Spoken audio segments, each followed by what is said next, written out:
Alors, j'ai pensé peut-être pour situer le contexte de mon intervention et un peu l'origine des informations dont je vais vous parler, de quelques expériences que j'ai à propos, de façon générale, à l'intervention auprès des étudiants. Je suis psychologue de formation, pour ceux qui étaient ici hier, vous le savez déjà, mais donc je suis psychologue de formation. Et dans mes intérêts qui consistaient principalement à intervenir auprès des étudiants qui avaient des problèmes de rendement et de performance scolaire, donc à produire et à atteindre les niveaux qu'on espérait d'eux sur le plan des tâches et des activités scolaires. J'ai été amené donc à intervenir auprès d'eux et à développer un certain nombre d'activités. Alors, j'ai fait, en fait, au courant de ma carrière, c'est tout près de 18 ans. Je suis devenu professeur par après. Donc, au cours de ma carrière, j'ai rencontré à peu près 30 000 étudiants dans l'ensemble des ateliers que j'ai donnés, dont, et c'est pour ça que je le spécifie, dont plus de 2500 au cycle supérieur, qui concernaient des problèmes liés à la rédaction, à l'organisation, au choix du directeur, au processus de réalisation de leur mémoire ou de leur thèse. Et des suivis individuels que je faisais également, dont 350 au cycle supérieur sur différentes problématiques que les étudiants pouvaient rencontrer.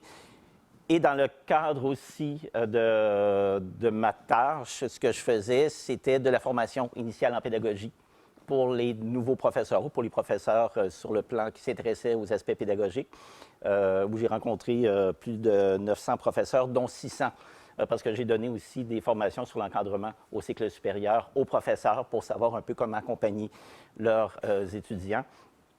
Donc, à peu près 600 pour l'encadrement et j'ai fait, dans le contexte de l'encadrement, environ 500 suivis auprès de professeurs sur la façon de les aider à articuler leurs relations avec leurs étudiants ou comment accompagner des étudiants qui étaient difficiles ou avec lesquels ils ne savaient pas trop quoi faire, mais qui étaient intéressés malgré tout à poursuivre leur démarche. Oui, chez nous, les cycles supérieurs, en fait, c'est après la licence. En fait, c'est niveau master et doctorat. Donc, c'est le premier cycle qui serait votre correspondance licence et après ça, nous, cycle supérieur, c'est tout ce qui est après la licence. Donc, je définis un peu le contexte des cycles supérieurs par rapport à la façon dont on devrait, et je le dis bien comme ça, on devrait le considérer. En fait, les cycles supérieurs, les étudiants ont déjà acquis habituellement une certaine base de connaissances qui fait que dans la réalisation d'une recherche, parce qu'au niveau des cycles supérieurs, on peut penser qu'ils ont à devenir à être en mesure d'exécuter ou de faire ou de produire une recherche. Et le doctorat, habituellement, on y rajoute l'aspect d'autonome et avec un ajout original au niveau de la discipline. Alors, je ne rentrerai pas dans l'ensemble des étapes, mais on peut le considérer en deux grandes parties ou en trois grandes parties, en fait, mais la troisième partie qui se déroule tout au cours du processus. Donc, une première partie où ça concerne, premièrement, l'aspect du projet, où ils doivent élaborer un projet, donc problématiser. Pour ceux qui étaient ici aujourd'hui, on a abordé ces aspects-là. Donc, problématiser, opérationnaliser, qui est de rendre ça dans un projet, dans une formulation relativement complète au niveau du projet. Et une fois le projet adopté, bien, dans l'étape de réalisation de ce projet-là, donc appliquer les mesures méthodologiques, le processus qu'on a mis en place, analyser, qui est là l'analyse au niveau des résultats des données obtenues, et enfin l'interprétation de ces résultats-là mise en relation en fait avec éventuellement les données de la problématique. Et la dernière étape qui est traduire et rapporter. Et cette étape-là, traduire et rapporter, comme je disais, c'est un processus qui devrait, je vais y revenir, qui devrait se faire tout au cours de la démarche et c'est notamment un élément qui pose problème. Je l'ai déjà un peu évoqué dans le cadre, en fait, chez nous, d'un contexte des cycles supérieurs, on est moins devant des nouvelles. En fait, les nouvelles connaissances ne sont pas si nombreuses que ça. On est souvent à perfectionner des connaissances ou en fait, j'ai appelé ça aborder des connaissances plus pointues par rapport au projet, où donc les étudiants vont aborder certains éléments qu'ils ont peut-être déjà en termes de connaissances, mais qui vont l'aborder sous des aspects plus spécifiques. Et l'objet de l'apprentissage pour l'étudiant, si on veut qu'il devienne apte à faire une recherche, cet objet-là d'apprentissage, en fait, que les étudiants doivent développer, c'est le fait de mener une recherche, donc le travail, le processus, la réflexion associée à la production d'une recherche, la réalisation d'une recherche, et la façon d'en rendre compte, parce que d'une certaine façon, le master ou la thèse est une façon de valider que tout le processus, d'une part, a pu être mené par l'étudiant et d'autre part, que ce processus-là est arrivé à une fin qui correspond bien aux attentes qu'on peut avoir. Et le moyen pédagogique, en fait, c'est la recherche, c'est le processus de recherche. Et pour moi, cette démarche-là est une approche par projet. L'étudiant a un projet qu'il doit mener à terme et le processus par lequel il passe pour mener ce projet-là à terme est un moyen pour lui de s'approprier la méthodologie, les façons de faire, les procédures, éventuellement des connaissances particulières qui sont liées à la réalisation d'une recherche. Au cycle supérieur, le professeur universitaire est un expert de sa discipline en recherche qui vise à former d'autres personnes. Et j'ai fait la différence entre ce que j'appellerais master et doctorat.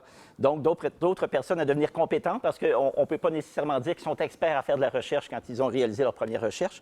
Mais au niveau du doctorat, on s'attend à ce qu'ils deviennent un expert puisqu'ils sont supposés être en mesure de le faire de façon autonome et avec un apport original.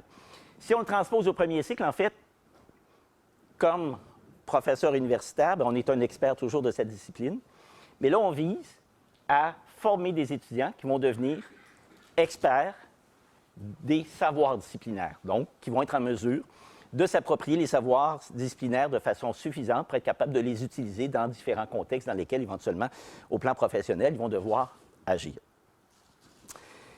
Alors, qu'est-ce que ça veut dire un expert de cette discipline? Évidemment, là, je le place dans le contexte plus général des cycles supérieurs, mais je vais y apporter certaines nuances.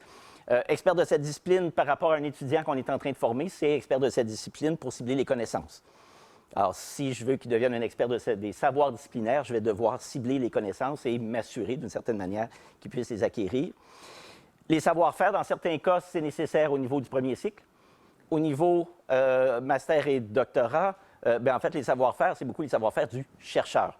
Qu'est-ce qu'un chercheur doit faire, donc ce que l'étudiant doit développer comme savoir-faire, mais aussi la façon de penser. Si je veux que les étudiants adoptent vraiment une position de chercheur, il faut que je les amène aussi à savoir penser comme un chercheur et non pas juste appliquer une technique, je vais appeler ça procédurale, sur l'exécution d'une recherche. C'est encore plus vrai pour les étudiants au doctorat. Et cible la façon d'agir. Pour moi, on est vraiment ici à un niveau plus de doctorant, c'est-à-dire la façon non seulement de penser, mais la façon de se comporter. On peut même penser sur ce plan-là la façon de devenir éventuellement professeur-chercheur, mais avec cette idée-là de savoir comment j'agis, comment je réagis, comment éventuellement j'établis une interface entre moi et les futurs collègues, la façon donc de réfléchir à son approche par rapport à sa profession éventuellement de chercheur. Les conditions de l'encadrement, et c'est un peu l'idée du titre que j'avais mis, en fait, quand on intervient auprès des étudiants qui sont au master ou au doctorat, c'est un peu la difficulté, c'est que je dois encadrer, accompagner ces étudiants-là, mais c'est un peu paradoxal parce que, dans le fond, il faut que je les rende autonomes. Alors, comment je fais pour encadrer quelqu'un, pour le rendre autonome? Et ce que j'évoque dans ma présentation, en fait, c'est deux éléments que j'entends souvent. C'est en forgeant qu'on devient forgeron. Alors, donc, pour que l'étudiant soit apte à faire de la recherche, il faut qu'il fasse de la recherche. Alors oui, mais souvent, là s'arrête l'observation.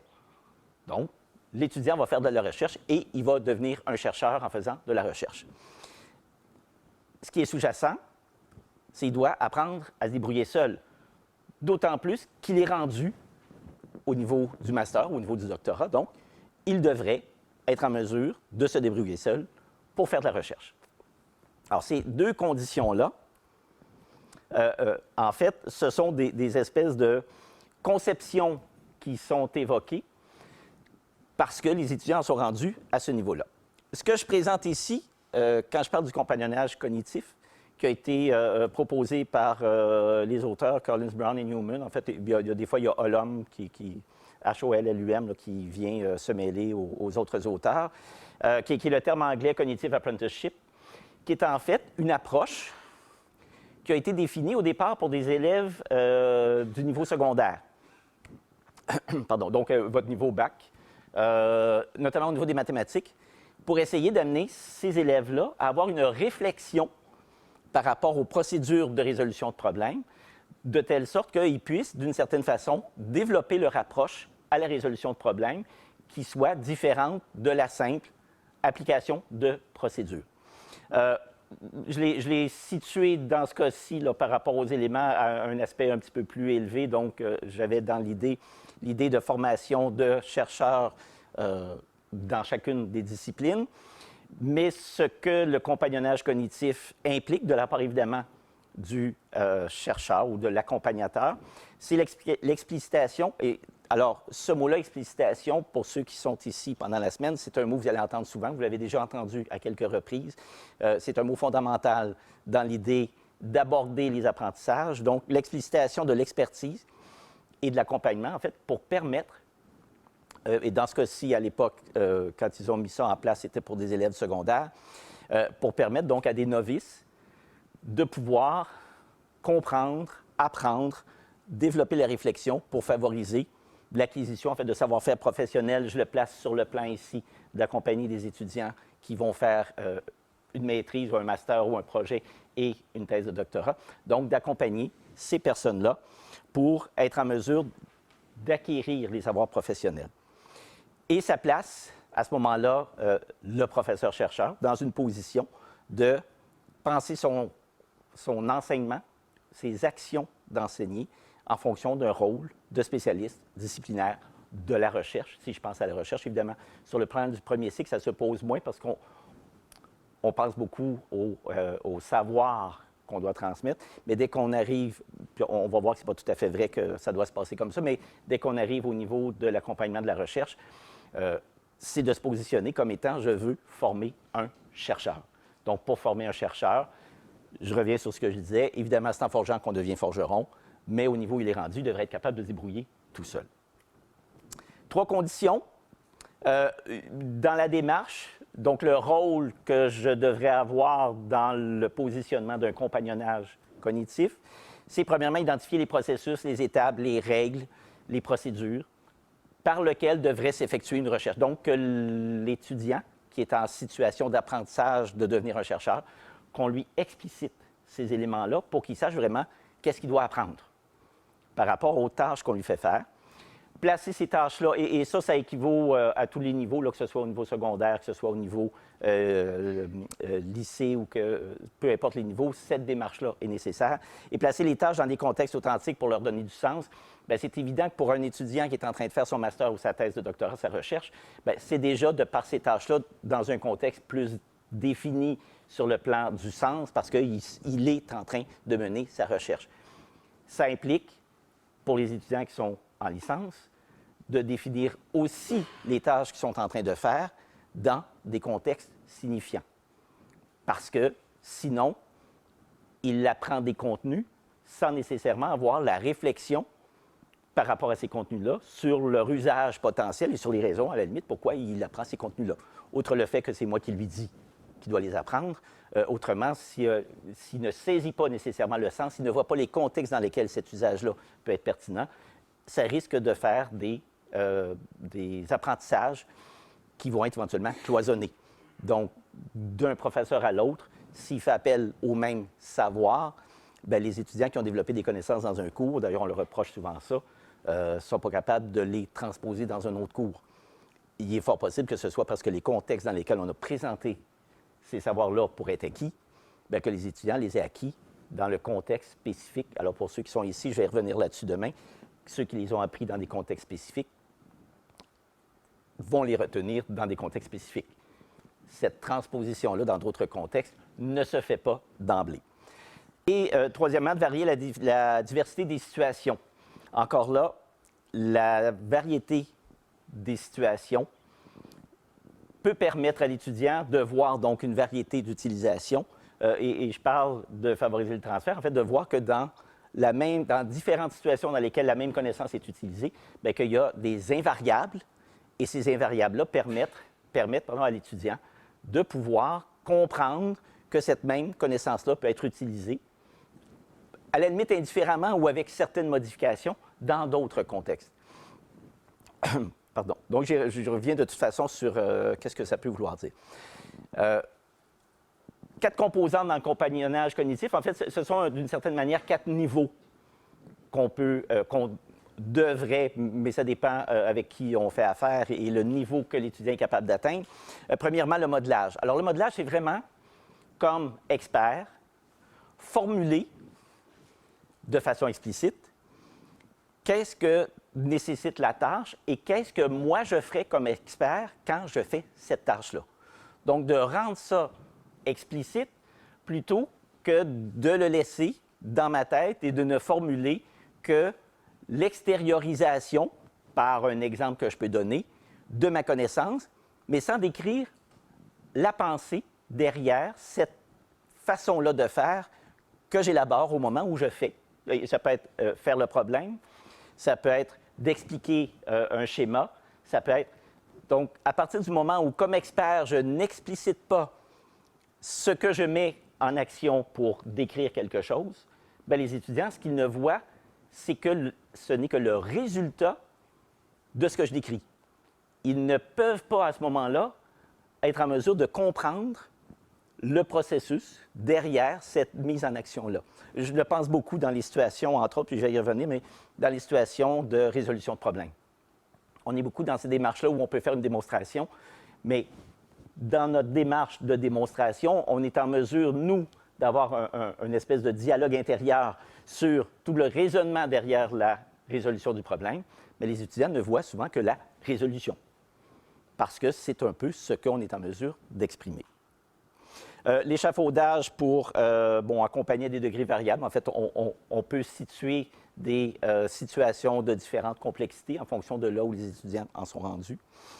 Le retrait progressif, éventuellement, c'est d'amener les étudiants à devenir de plus en plus autonomes. Et c'est là où on parle de la dépendance à l'autonomie, où progressivement, on les laisse faire des portions de plus en plus seuls, sans les amener tout de suite à le faire seuls, mais on les amène à faire des portions de plus en plus seuls pour qu'ils se pratiquent à se sentir un peu plus autonome, parce que si l'étudiant ne se sent pas apte à faire quelque chose, bien, éventuellement, soit il va bloquer, soit il va dire qu'il ne le sait pas, ou il va essayer de produire ce qu'il pense qu'on veut qu'il fasse, sans nécessairement que ce soit réellement le cas.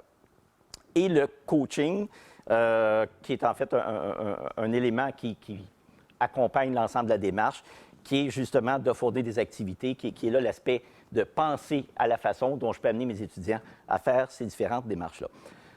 En fait, je parle du compagnonnage cognitif parce que pour moi, c'est un modèle qui permet de situer un peu comme expert de quelle façon je peux accompagner les étudiants dans les différentes situations, surtout si je veux qu'ils développent autre chose qu'une simple application, autre chose que la simple reproduction d'une technique, d'une procédure que je démontre et que je veux l'amener ailleurs. Pour ça, et pour moi, c'est l'élément qui est primordial, c'est le modelage, donc de montrer comment, mais surtout d'accompagner ce montrer comment à la réflexion que je mène moi-même au moment où je fais la tâche que je veux qu'il développe. Et c'est souvent la question qu'on se pose. Est-ce que c'est pas trop materné? Est-ce que les étudiants ne devraient pas être en mesure de le faire seuls? Alors, ce que je vous présente, ce sont des résultats d'une recherche que j'ai faite sur les problèmes d'avancement des productions. En fait, je l'associe à la production, mais des problèmes d'avancement des étudiants dans leur master et leur doctorat. Au total, il y avait 72 étudiants qui ont été rencontrés avec un certain nombre d'entrevues, dans certains cas 2 ou 3 rencontres, mais pour essayer de cibler quelle était la difficulté en cause. Je dis 72, même si le total en bas est de 58, parce que, il y a un autre tableau que je ne montre pas, là, mais qui sont une combinaison de plusieurs des causes qui apparaissent ici. Je voulais montrer principalement les causes que j'ai appelées uniques. Alors, si vous remarquez, Le tableau se divise en deux grandes parties. Une première partie qui est associée à la production du mémoire, donc la cause est liée à la production et vraiment par rapport aux tâches à effectuer pour la production du mémoire ou de la thèse. Et la deuxième partie qui sont les autres types de causes qui sont de nature variée. Et ce sur quoi je vais apporter votre attention, c'est que les étudiants, la principale cause de difficulté d'avancement est une cause liée, ce que j'ai appelé, moi, à l'appropriation des connaissances. Donc, les étudiants, dans leur capacité à produire un écrit associé à leur projet de recherche, la principale lacune est une lacune qui vient d'une appropriation inadéquate des connaissances, que j'ai subdivisé en trois thèmes. Problème dans la prise de notes de lecture, problème de lecture, en fait, et c'est un peu paradoxal parce qu'on se dit, depuis le temps qu'ils sont aux études, ils devraient savoir lire. En fait, que veut dire savoir lire à la maîtrise? Ils sont capables de décoder des symboles et de voir les mots. Le problème est qu'est-ce qu'ils en tirent. Donc, pour moi, le savoir lire, le problème de lecture, il est associé à ça. Et pas d'usage de documentation. En fait, aussi surprenant que ça puisse paraître, il y a énormément d'étudiants qui ne font pas usage de documentation. C'est-à-dire qu'ils basent leur production, que leur direction de recherche leur demande, sur le souvenir qu'ils ont des cours qu'ils ont suivis au premier cycle, sur des impressions qu'ils ont de ces souvenirs-là et sur des réflexions qu'ils font de façon totalement libre sur qu'est-ce qui pourrait être pertinent de décrire. Et bon, si on regarde les autres causes, incompréhension ou interprétation mal ajustée du sujet, dans ce cas-ci, on est vraiment dans un écart entre la perception que l'étudiant a de son sujet et la perception que sa direction de recherche en a. Et ça transparaît beaucoup, notamment dans les types de commentaires qui sont fournis sur les travaux par rapport à l'avancement de la recherche. Temps et organisation, bon, en fait, évidemment, ce sont les étudiants que j'ai rencontrés. Peut-être qu'il y aurait beaucoup plus d'étudiants qui auraient des problèmes sur l'aspect organisationnel. Malgré tout, moi, dans ma pratique, là, quand vous avez vu le nombre d'étudiants que j'ai rencontrés, ce n'est pas quelque chose qui est aussi significatif quant au fait que ça nuise à la progression.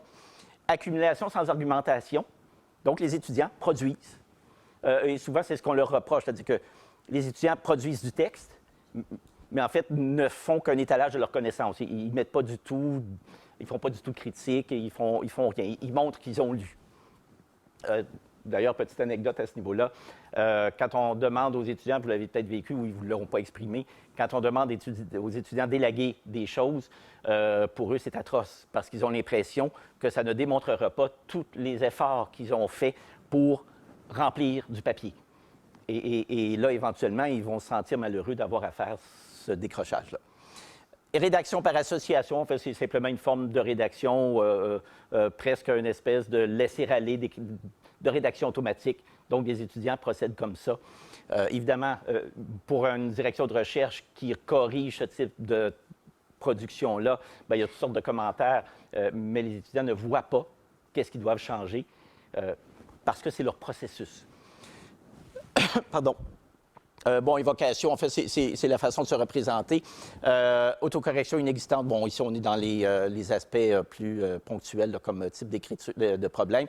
Les autres types de causes, bon, on est dans des causes qui sont de nature plus, en guillemets, psychologique ou problèmes de santé. J'apporterai un point particulier concernant le 10, qui est le sens de la démarche. On s'aperçoit qu'au niveau du doctorat, c'est quelque chose qui arrive beaucoup plus qu'à la maîtrise. Pourquoi? Parce que le doctorat est beaucoup plus long.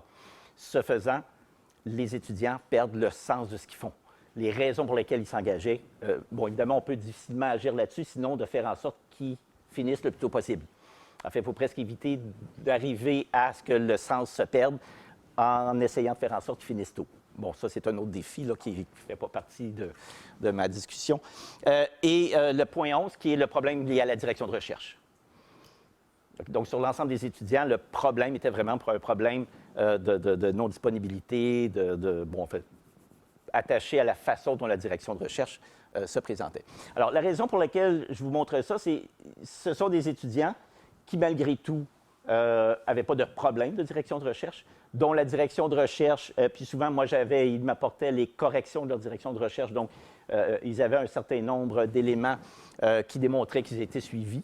La difficulté, c'est que le savoir-faire, et je reviens sur l'aspect d'appropriation des connaissances et d'accumulation sans argumentation, le savoir-faire, la façon de lire d'un chercheur au niveau des articles, bien, en fait, il ne le savait pas. Il ne le savait pas parce qu'on ne leur a jamais montré. Et on ne leur a jamais montré, puis j'y arrive tout de suite, parce que ça ne fait pas partie des savoirs, des connaissances qu'ils ont nécessairement développées dans les cycles antérieurs. Et les réactions des professeurs par rapport à ça, puis c'est souvent ce qu'on entend dire, bon, ils ne savent pas lire, ils ne savent pas écrire, ils ne font pas comme ils devraient, ils ne font pas ce que je veux qu'ils fassent. Notamment, comment ça se fait qu'ils sont rendus aussi loin et qu'ils ne savent pas ça. Bien, évidemment, comment ça se fait qu'ils sont rendus aussi loin et qu'ils ne savent pas ça, ou qu'ils ne savent pas comment faire ça, bien, ça sous-entend qu'ils devraient le faire, puisqu'ils ont tant d'années derrière eux. Et évidemment, bon, l'ultime, c'est qu'ils ne sont pas autonomes. Ça m'amène à présenter deux postulats par rapport à ce qu'est un étudiant de maîtrise, mais je vais l'appliquer et ça s'applique tout aussi bien au niveau des étudiants de licence. Les étudiants ne sont pas autonomes. D'entrée de jeu, les étudiants ne sont pas autonomes. On a parfois la chance, là je pense à une de mes étudiantes, je pense à un étudiant, on a parfois la chance d'encadrer un étudiant, une étudiante qui est autonome. C'est une espèce de libération. Des étudiants comme ça, on serait capable d'en encadrer 15, 18, 20, 25, parce que dans le fond, ils demandent peu. Mais c'est l'exception. Pourquoi c'est l'exception? Parce que les étudiants, et c'est vrai aussi quand les étudiants arrivent en licence, les étudiants qui entrent dans un niveau d'études, ils arrivent avec l'expérience qu'ils ont derrière eux, qui n'est jamais le niveau d'études dans lequel on leur demande de fonctionner. Alors, ils ne peuvent pas savoir dans quoi ils s'engagent, ils n'en ont pas l'expérience. Quand ils arrivent au master, ils ne peuvent pas avoir l'expérience de ce qu'ils vont faire puisqu'ils ne l'ont jamais fait. Et quand ils arrivent au doctorat, même le master ne assure pas qu'ils vont savoir quoi faire puisque c'est à un niveau supérieur de complexité, de démarche, de réflexion, de lecture, d'analyse, d'interprétation. Alors évidemment, et c'est quelque chose que j'ai souvent vérifié, en fait, il n'y a que les étudiants qui ont complété un master qui sont capables de dire ce que c'est que de faire un master, et il n'y a que les étudiants qui ont fait un doctorat qui sont en mesure de dire ce que c'est que faire un doctorat. Un étudiant qui a commencé son doctorat et qui l'a arrêté ne sait pas ce que c'est faire un doctorat. Il en a une expérience partielle, mais il n'est jamais en mesure de pouvoir témoigner de son expérience complète. Il ne l'a pas terminée.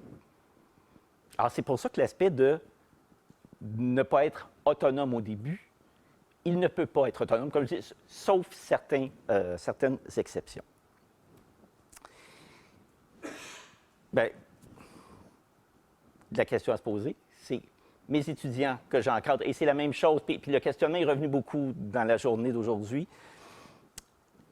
mais qu'est-ce que je veux qu'ils fassent exactement? Qu'est-ce que je veux que mes étudiants puissent être en mesure de faire, d'exprimer, de pouvoir produire comme connaissance? En fait, c'est la question qu'on doit se poser. Je veux bien qu'ils finissent sa recherche, mais dans le fond, quels sont les apprentissages que je veux qu'ils fassent comme chercheurs? Qu'est-ce que je veux à la fin qu'ils puissent être capables de réaliser de façon éventuellement autonome? Comment ils doivent le faire? Et je suis en fait dans l'expression de questions associées à pardon, les questions associées à l'explicitation de ce que je veux qu'ils fassent et ce que je veux qu'ils me démontrent. Puis, ce que je vais leur demander de faire, est-ce que ça va leur permettre d'apprendre ce que je veux qu'ils apprennent et de démontrer qu'ils ont appris ce que je voulais qu'ils apprennent? Et très souvent, ce questionnement-là, en fait, à partir du moment où on le fait, il est possible que ma réponse, ce soit non. Mais il faut se poser la question. Il faut se la poser sur le plan de l'accompagnement notamment à la recherche, parce que c'est beaucoup sur ces aspects-là où je suis intervenu, mais c'est tout aussi vrai sur le plan des licences. Et les questionnements que vous avez, plusieurs d'entre vous avaient évoqués aujourd'hui, tournaient beaucoup autour de ce questionnement-là. Alors, je parle d'exemples de moyens.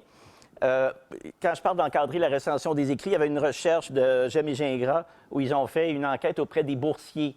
Boursiers, là, j'entends par ici des étudiants qui avaient des dossiers académiques très, très, très élevés et qui ont reçu des bourses des organismes subventionnaires chez nous pour les payer à faire de la recherche. Et ils avaient fait une enquête sur les types de tâches, de situations avec lesquelles les étudiants étaient, je vais dire, plus ou moins satisfaits et qu'ils semblaient retirer ou pas au niveau de leurs expériences. Et c'était remarquable. Et là, je vous dis, là, on est avec des boursiers. On n'est pas avec des étudiants qui ont des difficultés. On est avec des boursiers. La tâche qu'ils trouvaient la plus satisfaisante et qui leur permettait le plus d'apprendre, c'était quand ils étaient dans des situations où ils analysaient des articles de recherche avec leur direction de recherche. Parce que là, ils avaient l'impression d'entrer dans le vif du sujet par rapport, et je reviens, au processus que leur direction de recherche avait quand ils analysaient un article, quand ils en arrivaient à le commenter, à le questionner, pour, d'une certaine façon, profiter de son expertise et savoir un peu comment ça se fait. Je reviens là-dessus. L'aspect de la façon ou comment tirer des informations des lectures que les étudiants font. J'ai développé, je dis développé parce que c'est un peu le format, même si c'est possible que ça existe ailleurs, là, mais un format de notes de lecture que j'oblige mes étudiants à remplir. C'est une obligation. Toutes les lectures qu'ils font, ils doivent utiliser mon gabarit. Je le renvoie en version Word. Quand je les rencontre et que j'accepte de les encadrer, c'est la première chose que je leur dis. Je vais t'envoyer mon gabarit, je leur montre. Et voici comment je veux que tu le remplisses. Bon, évidemment, il y a des aspects plus, en guillemets, formels, là, la forme de la référence. Évidemment, avec EndNote maintenant, ou ce type d'outil-là, ça peut se faire de façon automatique. Mais l'élément important, en fait, il y en a un certain nombre, c'est que les notes qu'ils doivent prendre, bien évidemment, ils marquent la page ou les pages, mais ils doivent noter l'information qu'ils jugent pertinente avec le minimum de citations possibles. Je les empêche d'utiliser des citations. Pourquoi? Notamment maintenant, avec les PDF, c'est pas compliqué. Je trouve un élément important, je le copie, je le colle. Mais ça ne sert absolument à rien sur le plan d'intégration. D'ailleurs, il y a beaucoup d'étudiants, quand je disais lecture et prise de notes, beaucoup d'étudiants peuvent souligner, mais ça ne sert à rien sur le plan de l'appropriation des connaissances, ça ne sert absolument à rien. Alors, donc, je les force, ils peuvent copier-coller des informations parce que la prise de notes qu'ils font, c'est pour eux. C'est juste que moi, ça me sert d'outil. Un, de m'assurer, est-ce qu'ils ont lu? Deux, qu'est-ce qu'ils ont retiré? Puis je reviendrai sur des exemples. Qu'est-ce qu'ils ont retiré de leur lecture?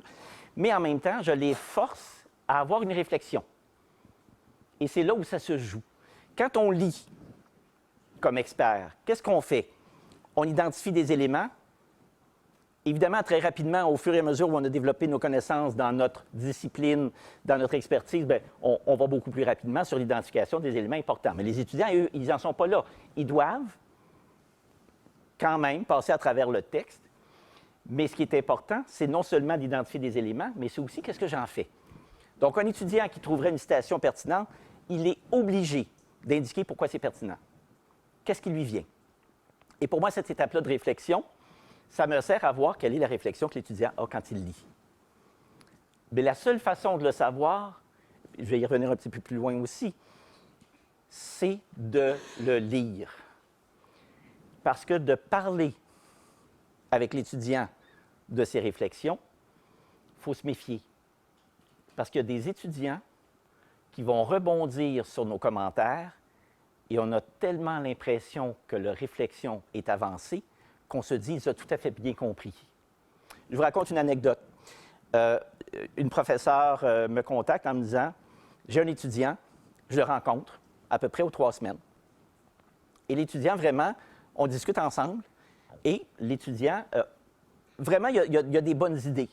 Et on discute et je vois vraiment qu'il a compris. Mais là, il a commencé à me produire pour sa problématique, donc ses premières versions. Et en fait, j'ai l'impression qu'il est toujours en survol. Je lui demande d'approfondir, de spécifier. Il me remet une autre version.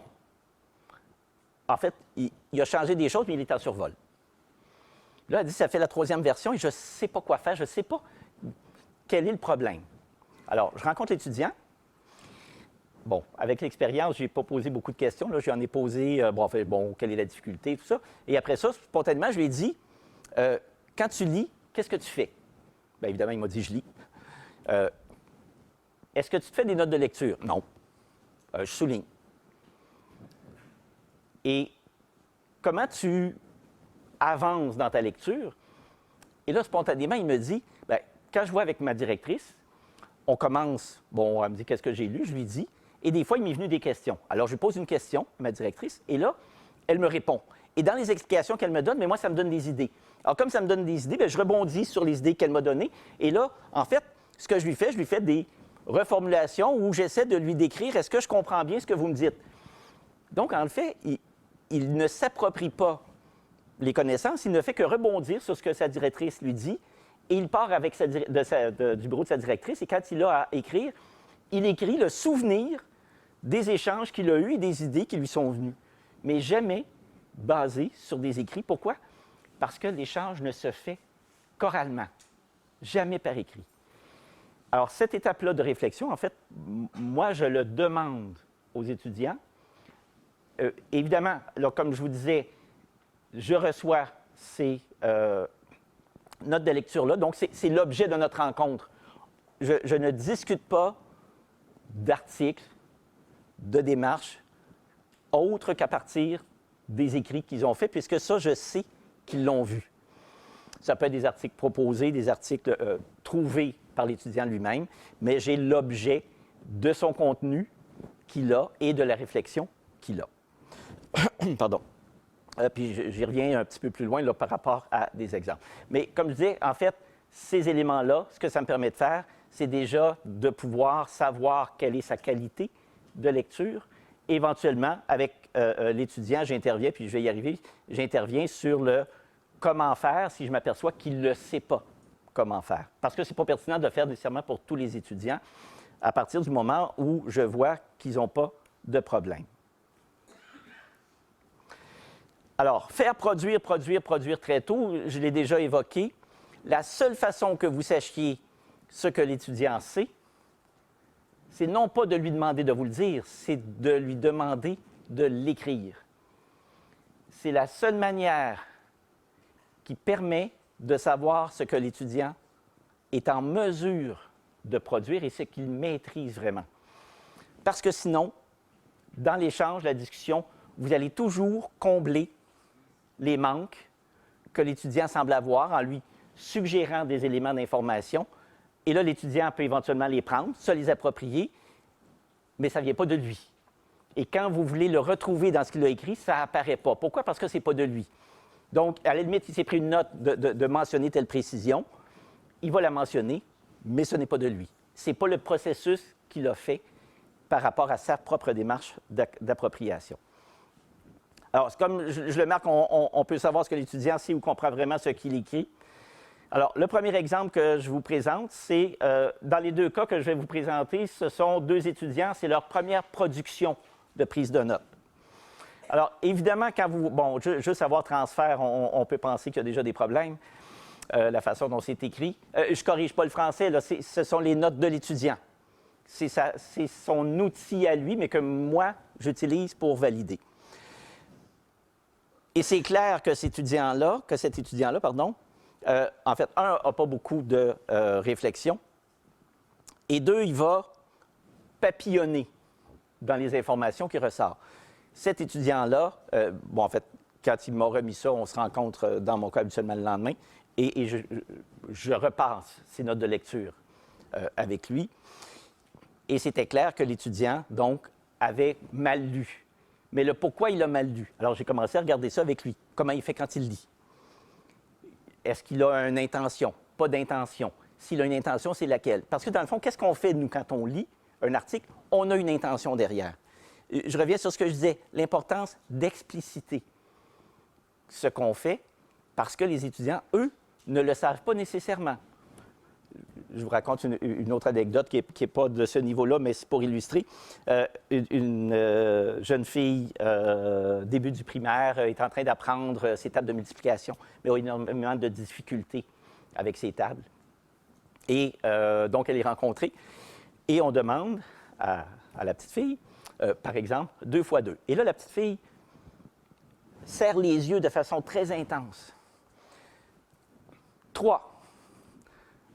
Non. Est-ce qu'il devient autre chose? 6. Est-ce qu'il devient autre chose? 4. Oui, tu l'as. On en essaie un autre. 2 fois 4. 5. Et là, comme ça, avec un certain nombre de reprises. Et on l'arrête, on dit, alors, je vois que tu fais beaucoup d'efforts quand tu essaies de réfléchir pour trouver la réponse. Et la petite fille de dire, bien, mon amie, Émilie, elle est très bonne dans les tables de multiplication, et quand on lui pose des questions, elle fait toujours ça. Donc, sa compréhension pour être bonne dans les tables de multiplication, c'était de serrer les yeux. Quand on n'explicite pas nos propres façons de faire, bien, dans le fond, les étudiants, ils essaient d'imiter, je reviens là-dessus, la production finale qu'ils voient, mais ne sont pas en mesure de s'approprier le processus derrière que nous, on utilise quand on fait les mêmes tâches qu'eux. Alors donc, cet étudiant-là, j'ai commencé à regarder ça avec lui. Premièrement, il ne connaissait pas le domaine, donc c'était un domaine nouveau pour lui. Ça pouvait être un aspect avec sa difficulté. Deuxièmement, en fait, et c'est lui qui me l'a dit, j'ai réalisé, parce que ce que je vous montre là, c'est probablement l'étudiant le plus faible au niveau des notes de lecture là, que j'ai rencontré. Il m'a appris qu'il y avait une maladie au niveau visuel qui a été diagnostiquée. Là, je vous parle de quelqu'un qui a autour de 35 ans. Donc, il fait un retour aux études, mais qui a une maladie visuelle qui a été diagnostiquée l'année d'avant. Maintenant, il y a des verres correcteurs, mais pendant un nombre d'années, sa capacité de voir les lettres et le texte était inappropriée. Alors, évidemment, j'ai fait un travail avec lui, mais il a fallu que je fasse un travail avec lui sur simplement, OK, j'ai un texte, comment je survole le texte dans un premier temps pour m'en donner une lecture. On commençait vraiment dans une première étape. Mais j'ai réalisé avec le temps, je fais une parenthèse, je suis intervenu beaucoup auprès des étudiants en études littéraires au niveau de la maîtrise et doctorat. Et je me disais, bon, qu'est-ce que je vais aller leur dire sur la façon de lire, la façon d'écrire. Et donc, quand je leur présentais la façon de prendre des notes, c'était la partie qu'ils préféraient. Pourquoi? Parce qu'ils avaient l'impression là, de savoir quoi faire. Sinon, ils étaient toujours dans une démarche où ils essayaient, mais sans vraiment savoir comment procéder. Pourtant, c'est des gens qui sont habitués d'écrire. Mais écrire dans un contexte de recherche, on n'est pas dans la même écriture que dans le type de travaux qu'ils avaient éventuellement à faire auparavant. Le deuxième cas que je vous présente, c'est une autre étudiante, sa première production de notes de lecture. Évidemment, là, c'est une de mes bonnes étudiantes que j'ai eues. On est devant une étudiante qui est en biologie, là, qui n'est pas du tout dans le domaine de l'éducation. Mais on voit tout de suite que ses propres mécaniques de lecture sont appropriées. Elle se pose des bonnes questions. En fait, et dans certains cas, là, la réflexion, et voyez-vous, on est juste rendu à la page 6 de sa lecture, et elle a déjà, là, on est déjà rendu à 2 ou 3 pages. Donc, ça veut dire que c'est très élaboré. Alors, évidemment, à elle, je n'ai pas vraiment besoin de l'accompagner, sinon de valider de temps à autre. Dans son cas, je lui ai demandé 2 ou 3 notes de lecture. Et d'ailleurs, je lui ai dit J'ai dit, je demande tes notes de lecture parce qu'elles sont tellement bien faites que pour moi, c'est comme de la recension d'écrit. Je ne lui ai pas dit que je n'ai pas besoin de payer. Mais bon, mais c'était vraiment tellement riche qu'elle allait dans ses réflexions à un niveau qui, moi, m'apparaissait bien au-delà de ce qu'un étudiant est en mesure de faire habituellement. Mais c'est pour vous dire donc que cette façon-là de faire, dans cette obligation-là de remettre, j'ai un produit écrit. Et dans le cas où l'étudiant a besoin d'un accompagnement, je vais l'accompagner sur les aspects sur lesquels il a de la difficulté. Et je reviens là-dessus en explicitant la démarche, le déroulement de ce qu'il est en train de faire. Ou ce qu'il devrait, faire. Un autre exemple au niveau du processus. Un mémoire ou une thèse, contrairement à ce que les étudiants ont l'habitude d'avoir, c'est un document que je dois rendre le plus parfait possible, avec la qualité la plus élevée possible. Les étudiants ne sont pas habitués à ça. Les étudiants sont habitués à ce qu'ils remettent un travail, il y a une note, ils remettent un examen, il y a une note. Donc, très souvent, il n'y a pas le processus d'accompagnement sur la perfectibilité, ça ne se dit pas là, mais je l'énonce quand même, de ce qu'ils ont produit. Alors, évidemment, pour les étudiants, il y a un choc de correction. Mais la correction, dans ce contexte-là, et on est vraiment dans un processus d'amélioration de son travail, doit servir justement à augmenter la qualité, mais il faut que l'étudiant comprenne aussi qu'est-ce que c'est un produit de nature scientifique, comme un mémoire ou une thèse. Il doit savoir qu'est-ce que ça implique comme démarche. Pardon. Donc, quand je parle d'avoir une approche formative et explicite, donc corriger les petites parties au début, ça c'est une suggestion que je vous fais sur le plan pratique. Ne demandez pas un chapitre complet à un étudiant pour une première rédaction. Un, ça va être épouvantablement difficile et long à corriger. Et deux, l'idée, c'est d'amener l'étudiant à progressivement améliorer sa qualité de rédaction pour que de plus en plus, au niveau de ces rédactions qu'il vous remet, elles sont de meilleure qualité, ce qui fait que ça devient de moins en moins long à corriger des parties de plus en plus longues. En fait, j'appelle ça presque un principe d'économie, de telle sorte que plus il va apprendre vite à la façon de formuler ces choses, bien, quand je vais être rendu dans un chapitre complet ou dans 2 ou 3 chapitres, bien, éventuellement, il aura perfectionné sa façon d'écrire, ce qui fait que ça va devenir moins lourd, éventuellement de fois en fois.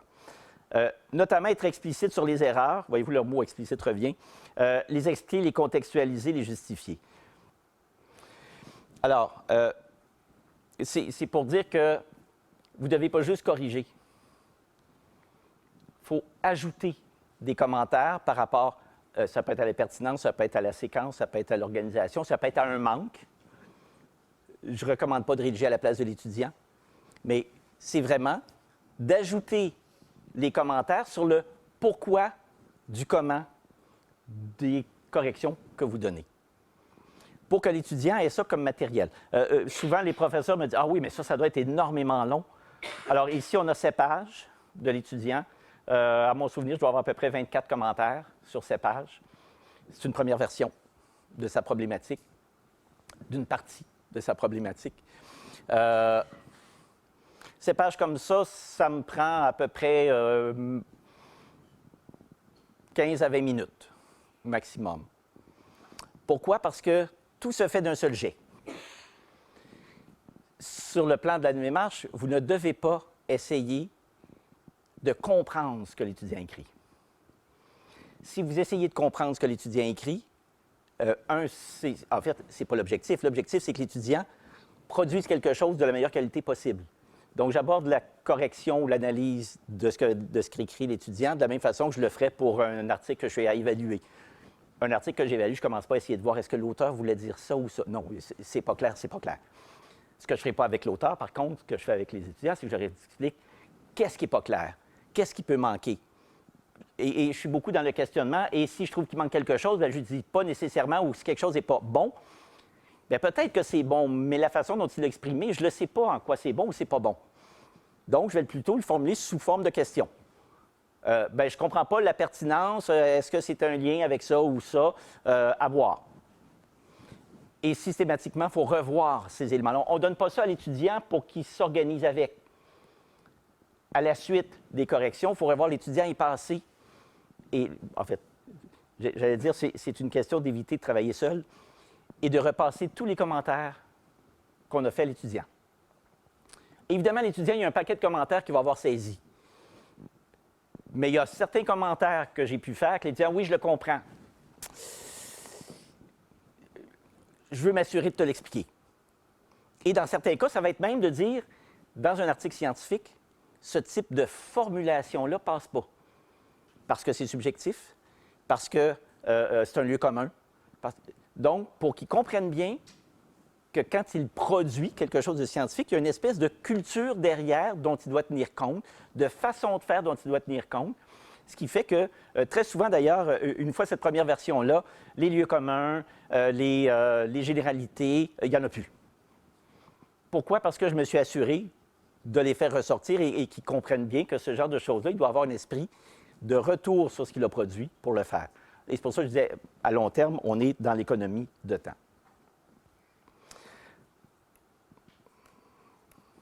Au premier cycle, en fait, et je le retranspose, ce que je viens de vous décrire pour les cycles supérieurs au même niveau. Entre autres, c'est en faisant des problèmes que vous allez comprendre. On entend souvent ça. Si vous faites des problèmes, vous allez comprendre. En fait, ce n'est pas vrai. Ce n'est pas tout à fait vrai. L'étude que j'évoque ici, Kemepak, ce sont des chercheurs qui ont fait une étude en Corée. Corée du Sud, on s'entend, pas en Corée du Nord.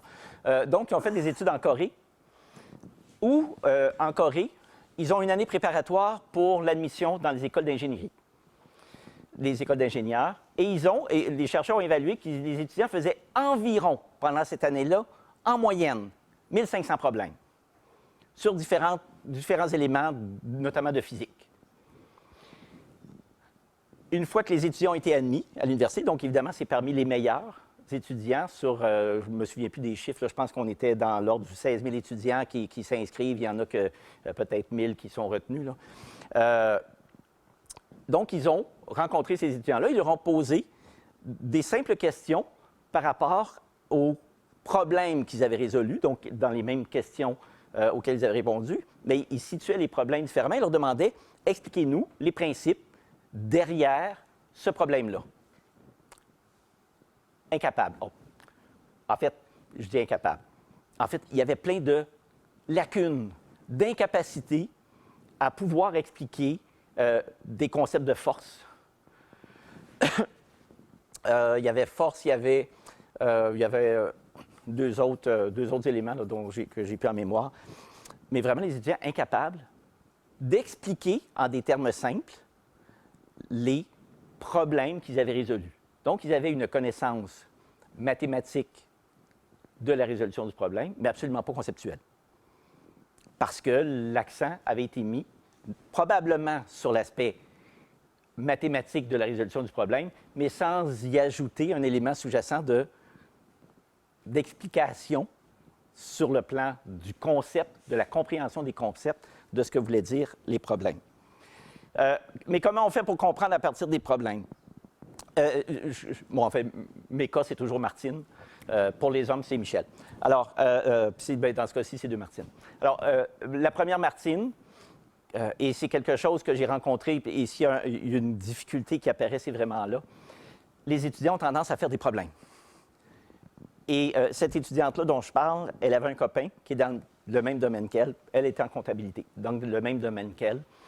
Et elle, non seulement elle faisait des problèmes, mais en plus, elle allait voir ses professeurs pour leur demander des problèmes supplémentaires parce qu'elle avait l'impression de jamais être assez sécure. Évidemment, les professeurs, très contents qu'une étudiante soit intéressée à faire des problèmes, donc ils lui en donnaient plus. Mais l'étudiante plafonnait.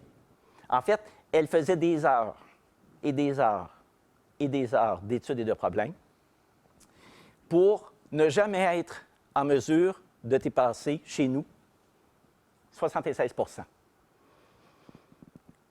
Mais elle faisait des problèmes. Et son copain, dans le même domaine qu'elle, quand arrivaient les examens, lui faisait 2-3 problèmes et partait faire du ski.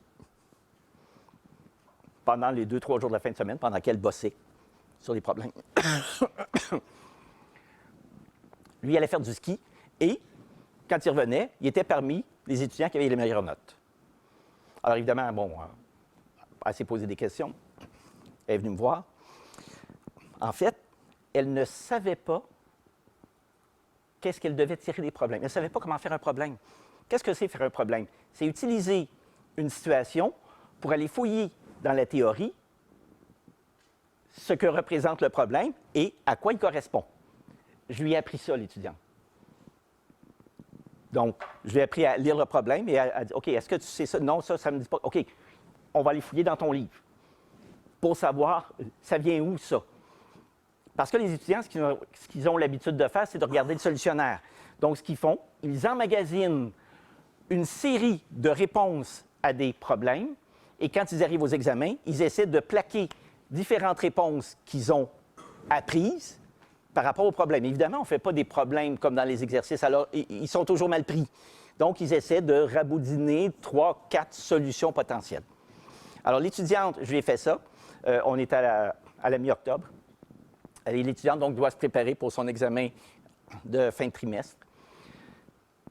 Je reçois un courriel, fin janvier, de l'étudiante, en me disant « J'ai appliqué votre méthode. Je suis allé faire du ski avec mon copain. Les 3 jours avant les examens, je viens de recevoir mes résultats. J'ai eu la meilleure note de la cohorte. » Ce n'était pas un problème de connaissance, c'était un problème de qu'est-ce que je fais quand je fais un problème? Comment j'utilise le problème comme moyen d'apprendre? Mais on n'apprend pas ça aux étudiants. On leur fait faire des problèmes. On ne leur dit pas à quoi sert le problème, qu'est-ce que tu dois faire avec le problème. Donc, on n'explicite pas la nature de l'activité qu'on lui fait faire et qu'est-ce qu'il devrait en tirer. L'autre cas de Martine, pourquoi les notes ne correspondent pas aux efforts? Une étudiante, dans ses travaux, elle a des notes de 90, 95, 96 %. Aux examens, elle n'a jamais été capable, depuis qu'elle est en train de faire son bac, premier cycle chez nous, votre licence, elle n'a jamais été capable d'obtenir plus que 46 % aux examens. Donc, pourtant, elle connaît la matière, puisque dans les travaux, elle performe. Rencontre l'étudiante. Son problème était comment je fais un examen. Sa procédure, et on est dans pas grand-chose, sa procédure pour lire un énoncé de questions d'examen faisait en sorte qu'elle ne performait pas. Tout ce que j'ai fait avec elle, je lui ai appris à lire une question d'examen, à expliciter une procédure qu'on juge très souvent automatique, mais qu'il y a beaucoup d'étudiants qui ne connaissent pas. En fait, on leur dit « vous lisez ». Puis quand on leur dit « vous lisez », bien, alors, vous lisez, alors les étudiants, ils arrivent devant un examen, ils lisent. Ils n'ont pas compris quelle était la nature de la question et comment ils devaient l'aborder. Et cette étudiante-là, donc, après lui avoir expliqué comment lire des questions d'examen, je reçois un courriel. Elle avait eu 86 % à l'examen, ce qu'elle n'avait jamais eu dans tous ses autres cours. Alors, c'est pour ça qu'on n'est pas sur des aspects très compliqués, mais ce sont des aspects sur des façons de faire qu'on n'explicite pas aux étudiants, et ce sont les étudiants les plus débrouillards qui s'en sortent.